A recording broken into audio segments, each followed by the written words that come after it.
All right. So what I felt like I wanted to share today is kind of titled "Fake News," fake ID. And I don't know, as a kid growing up, I really had a value for my fake ID. I was really anxious about like how you go about getting it, and I had a friend that figured out how to get a fake ID through the MTO.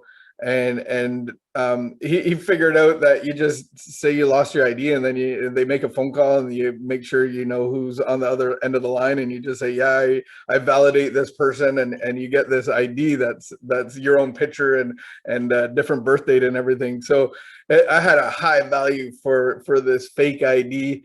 And it wasn't me. If it came down to it, I couldn't like use it for real. Like, I wouldn't show the police. I wouldn't be like, here's my ID, it has my picture and everything. But to the bartender, yeah, it works. And to the liquor store, it always worked. And so this fake ID actually got me something. So that's what I wanna really share today is what is the fake ID that we live out of? What is the fake ID that has moved us through our lives? And for some of us, we have such a great fake ID that we're like a cat with nine lives. And our fake ID, our fake identity has got us out of trouble. And maybe we're the fake ID tough guy, or maybe we're the slippery guy, we're the thief, we're the manipulator. Whatever it is, this fake ID that we carry around has really truly benefited us. And so now we get into recovery. We try to, we're here to change. We're not here to fix my life and carry on with this fake ID. And so this is really this inside job of I have to change my identity because the inside of me is going to change. So this is the beautiful thing, and the hope of recovery, the hope of Christianity, the hope of the gospel is that nothing on the outside has to change. It's just going to change on the inside. And that's the recovered life, is that there's been a transformation, a change, a transaction, that my fake ID has been ripped up, and I'm not living out of that anymore. So when we look at the main problem, we talk about this drinking problem. Most of us, it was our solution. It was what brought us ease and comfort. It's what brought us life and validation. But what we've learned is that we're physically different than other people when we drink or drug or whatever it is, food, whatever your thing is. Your first step problem is it produces a craving for more and more and more. And so I put it this way: on my third beer or my fourth beer, I'm more thirsty than I was on my first beer. And when I hit my eighth beer, I'm more thirsty than I was on my fifth beer. I get more thirsty as time goes on. And then I swear it off. I have negative consequences. I get in trouble. I spend too much money. I puke on myself at night. I don't wake up for work. The wife, the kids, all of this stuff is actually causing me to go, okay, I'm going to stop this. And so when I put a mark in the sand, I put the flag in, and I go, I'm never drinking again. And that lasts for 2 weeks. Well, because I have a mental obsession that always brings me back to it, and convincing myself that it'll be different this time. And so the underlying problem of all of this is, yeah, I don't have the power, and I have the lack of ability to choose. And so this is what we need a new life for. This is what I need a new identity for, is that I need the ability to choose. And so we look at that lack of power over a substance, over food, over sex, over porn, whatever you want to put in there, over your body's reaction to a substance coming into it. And then we have this underlying unmanageability. So we look at this, what is the unmanageability? I always thought like my life was unmanageable because I had alcohol in it. The reality is, without alcohol, my life is still unmanageable. When I brought alcohol into my life became manageable. I was a great manager. I was funny. I was happy. I was joyful. I was all these things that I thought everybody wanted or needed me to be, and I felt content. And for a while, I could manage. And so, bringing alcohol, I actually was manageable. Before that, I wasn't manageable. My life wasn't manageable. I was insecure. I was fearful. I was angry, I was scared, I was all of these things were I had this tension inside of me. And what we come to read is that we have this restless, irritable discontentedness inside of us, even without alcohol. And so when I put alcohol in, I didn't have that. But when I wake up, and I get going through my day, and 2, 3, 4 days later, I start to get this irritable, restless discontent. I have this feeling of uselessness. So without alcohol, my life is unmanageable. When I put it in, as the manager, I put it in, and everything seems to be okay. And so herein lies the problem of this unmanageability. And so what are we talking about? What am I managing? I'm managing my life, but my life comes out of my spirit. My identity is in my spirit, and I pay so much attention to this identity, to this false identity, that my belief system, that these experiences have created. I have this identity and this card that I show around, and I try to manage that. And so, in our literature, we read about the bedevilments in the Bible. We see the beatitudes, and the beatitudes is like what God lets us be, what God turns us into. Beatitudes. We have this whole shift, this whole paradigm shift, as we position ourselves in recovery as children of God. There's the promises, but then there's the promises of this false identity. And we see them on page 52 of the Big Book of Alcoholics Anonymous. They're called the bedevilments. And so this stuff is within me all the time. I have trouble with personal relationships. I can't control my emotional natures.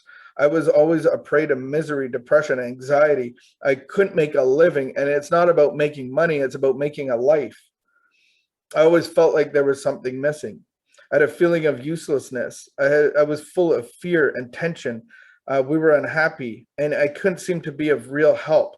There was always this impending doom inside of me. There was always this, I'm not good enough, and everybody's noticing me, and everybody's, kind of judging me, and I'm an outcast. And this is in public school. This isn't even with alcohol. And so I have this unmanageability because I'm being the manager of my life. I'm being the manager of my spirit. I have this spiritual condition that I'm trying to manage.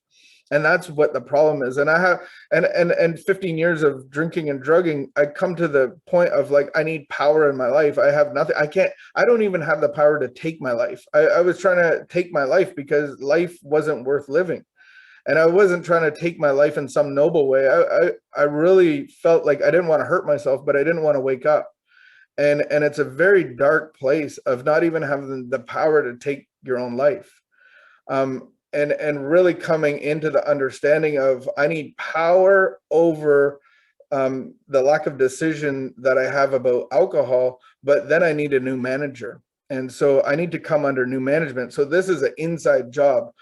That's what recovered means, is that I've actually relinquished the job of manager, of CEO, of vice president, of president, of all those things. And I'm just an employee. I'm just a child. I'm just the actor.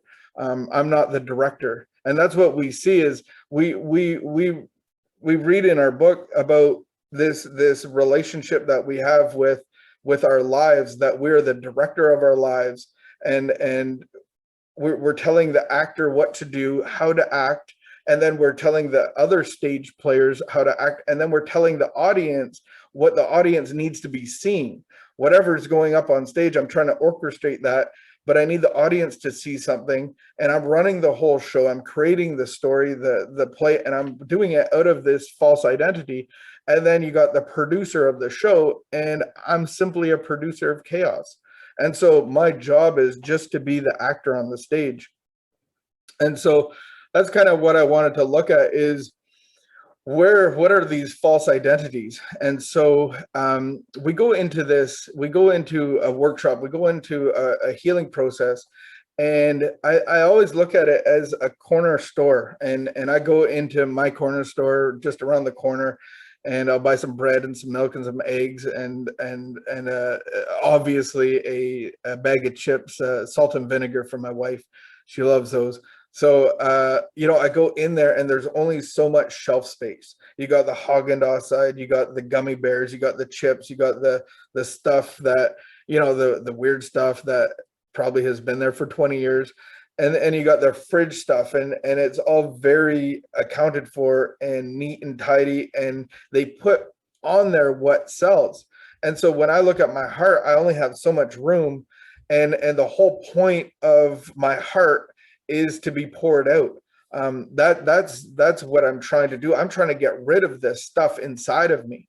It's no different in recovery. Actually, God actually gives us stuff that's going to be useful to be poured out. I'm trying to make transactions with people. And that's the whole point, is that I have this stuff inside of me that has caused me to be irritable, restless, and discontent. I have this unmanageable spirit of a corner store, and I need to get this stuff off. So we have to identify it. And we do that through inventory system. We do that through a confession system, if you will. However you've been doing it or going to be doing it, you could do it different ways. But one of the ways that we've looked at that has really been productive in my life is looking at the part of self. So wherever there's this unmanageability, that means a part of me has been affected. A part of me has been threatened or harmed or hurt. And I'm trying to make sure that you see my fake ID and that you approve of me. See, I'm 21 years old. My name is John P. Walter. This is my true identity. And I'm trying to convince the world around me that I'm okay to buy this product, or I'm okay to be in this store. I qualify. And so when we look at the part of self that's reacting to the world around me, I'm trying to give something away. I'm trying to orchestrate the play. I'm trying to be the director. And this is what I need. I need to be seen to be okay. And I need you to see me for me to be okay. I need certain things to happen for me to be okay inside. Otherwise, I feel threatened because you're judging my fake ID. You're actually like putting a little microscope to it and a flashlight and going like, I don't know, man. This is like, did you cut this right here? And you're like, no, this is really mine. This is me. I just want you to approve of me. I just want you to validate me. And so the two things that we look at is self-esteem. So self-esteem is how I see myself. We look at this theatrical play. And so I need to be seen. I need for me to see myself in a certain light for me to be okay. And then the other end of that is pride. And pride is how I want you to see me for me to be okay. And so I set up this elaborate play for me to be okay. So here's some characters that, really have followed me through my life. So my self-esteem is like, I want to be Caesar Milan. And it might not be Caesar Milan in the person, but I want to be recognized for somebody that can come into a situation and calm it down. Like there's a ferocious beat. There's a pit bull, and no one can, like, this pit bull will be put down if Caesar Milan doesn't retrain it. And you know what? It's never the dog's problem. It's always the people's problem. There's no bad dogs. There's only bad people. So I come in as Caesar Milan and go, there's only bad people. There's no bad dogs here. I can fix everything. I can't fix you though, because you got issues. You probably hit your dog. So I come in as the judge and jury, but I come in and I need to see myself as I can train anything. I can calm the beast. I can make this poor dog that's probably been abused. I can make it manageable. And that's how I really need to be seen. And then the other one is Top Gun, Mongoose. What were their names? Goose and Maverick.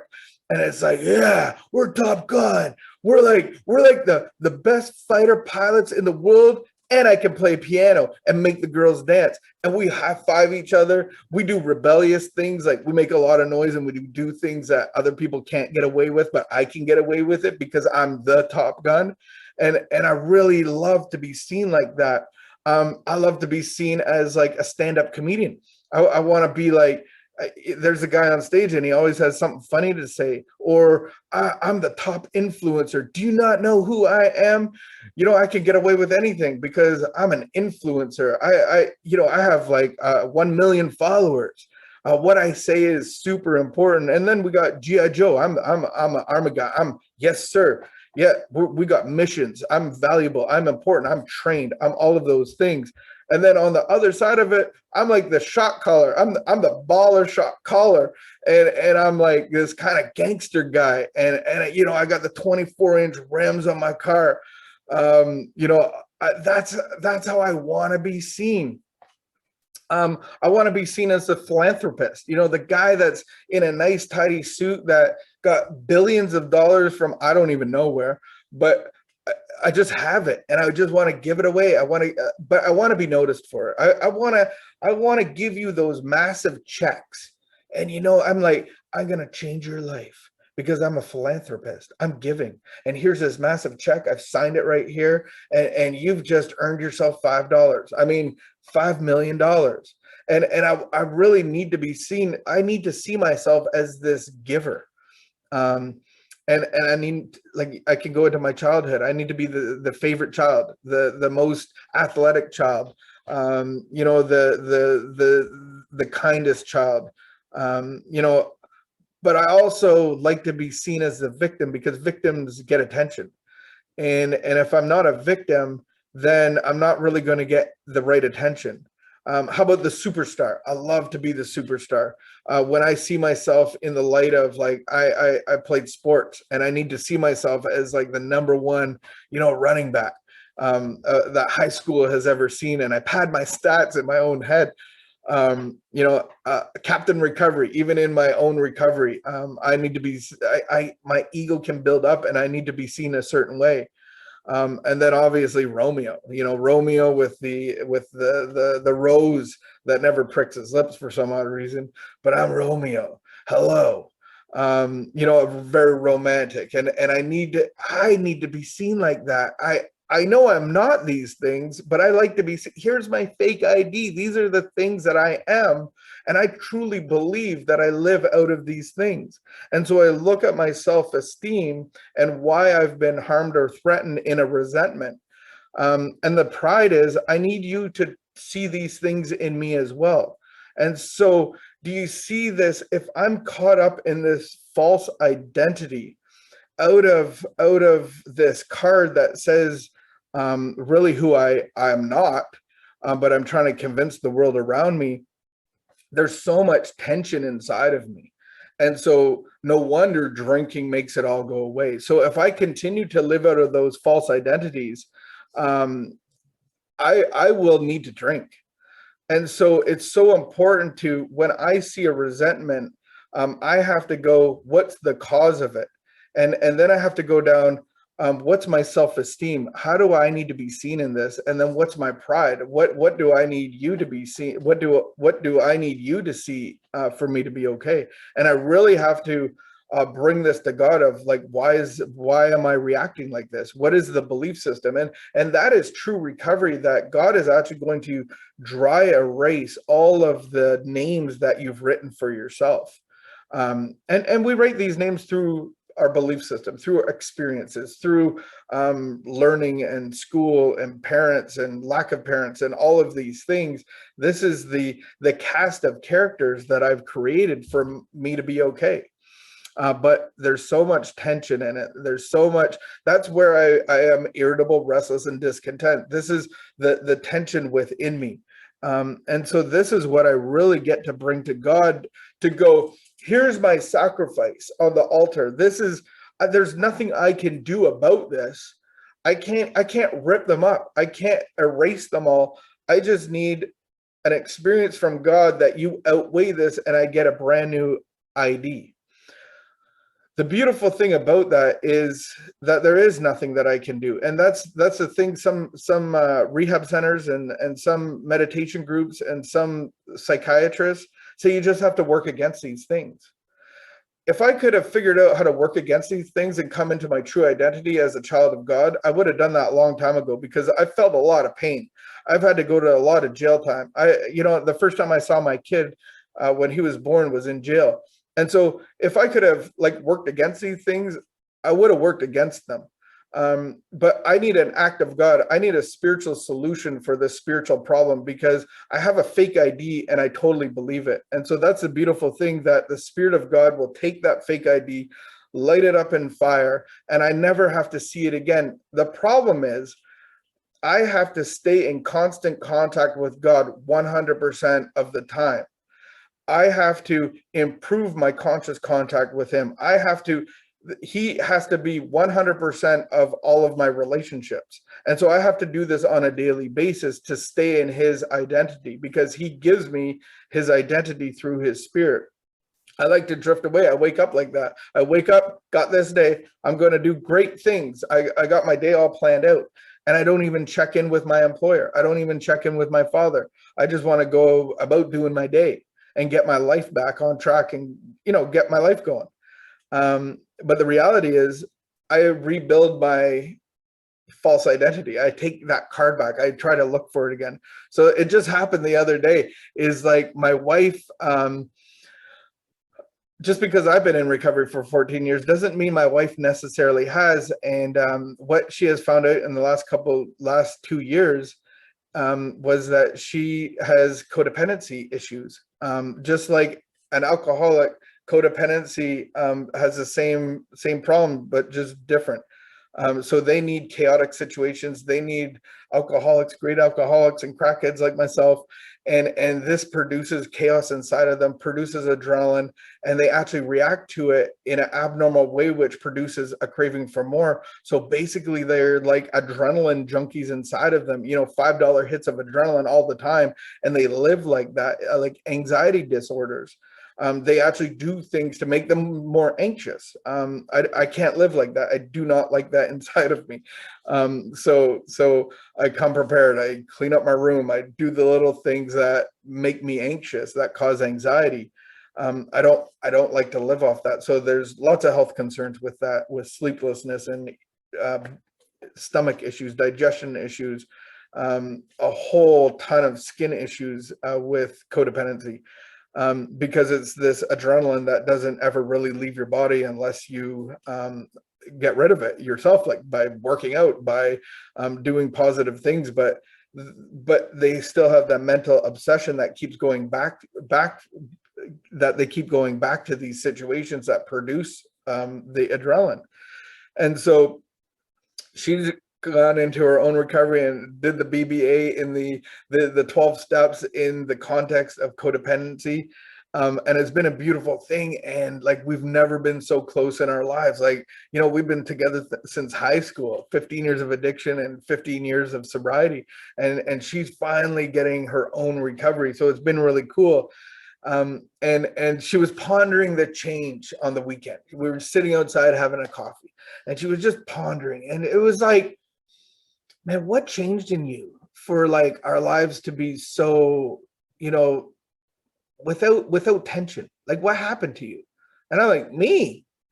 Like, I've been in recovery I like gave up my trade. Like I'm, what do you mean me? And all of a sudden my ego started rebuilding, and I pulled out Captain Recovery card, right? Because I'm not the one that had the problem. I'm the one reacting to you with the problem. You're the active addict. And I'm here, poor me. And you're not recognizing my recovery. And I started going back and forth on her, and she's starting to get a little bit worked up. And I just kind of said, let's just finish our coffee. Love is great. And I just tried to shut it down. And 5 minutes later, I just felt like God speak to me about, what's your self-esteem? You got to be seen as Captain Recovery, and you weren't recognized, were you? And you're trying to prove a point. I'm like, I am. I am trying to prove a point and it's not going well. And I'm stepping on the toes of my beautiful wife. And so I was able to just discuss that with her 5 minutes later.